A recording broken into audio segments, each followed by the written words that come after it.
A Handful of Clay by Henry Van Dyke.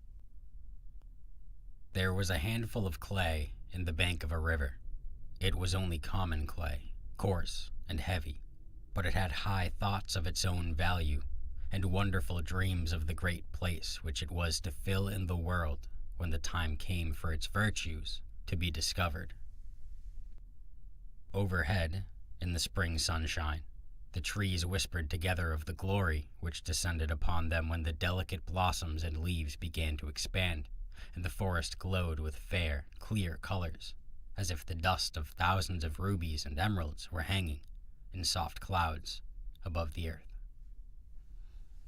The flowers, surprised with the joy of beauty, bent their heads to one another, as the wind caressed them and said, "Sisters, how lovely you have become.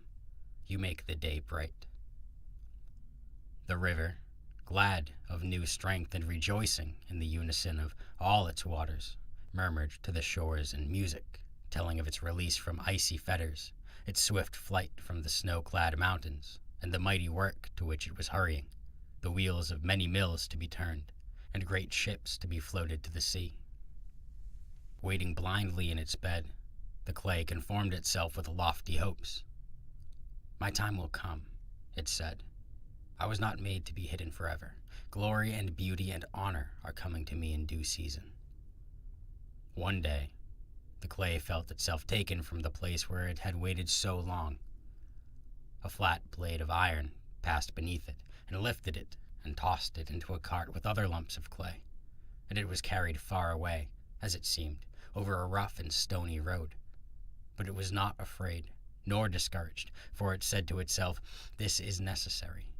The path to glory is always rugged. Now I am on my way to play a greater part in the world."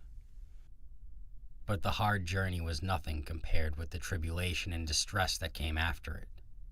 The clay was put into a trough and mixed and beaten and stirred and trampled. It seemed almost unbearable. But there was consolation in the thought that something very fine and noble was certainly coming out of all this trouble. The clay felt sure that, if it could only wait long enough, a wonderful reward was in store for it.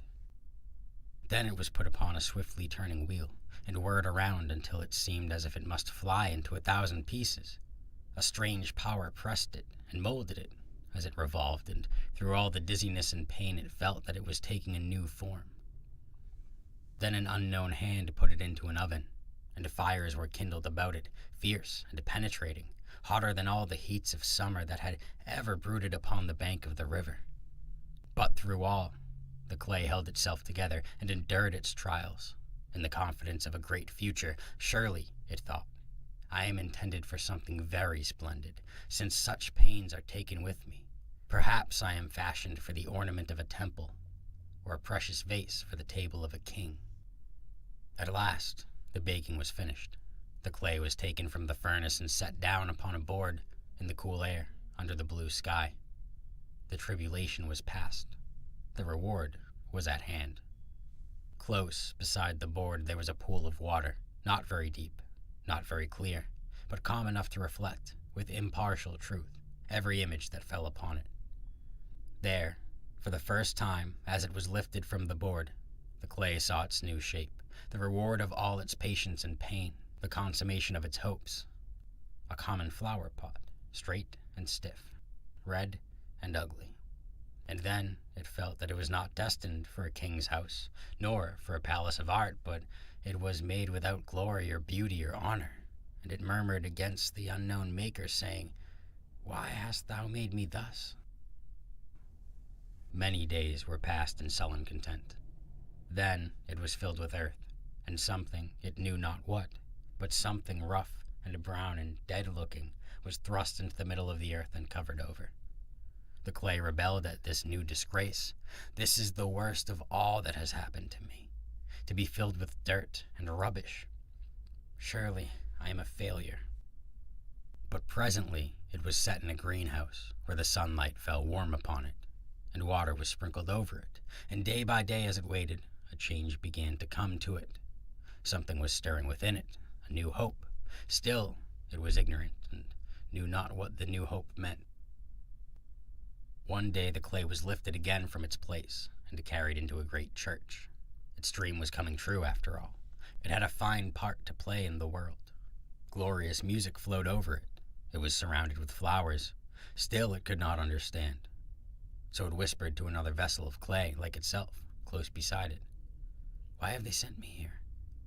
Why do all the people look towards us?" And the other vessel answered, "Do you not know? You are carrying a royal scepter of lilies. Their petals are white as snow, and the heart of them is like pure gold. The people look this way because the flower is the most wonderful in the world, and the root of it is in your heart." Then the clay was content, and silently thanked its maker because, though an earthen vessel, it held so great a treasure.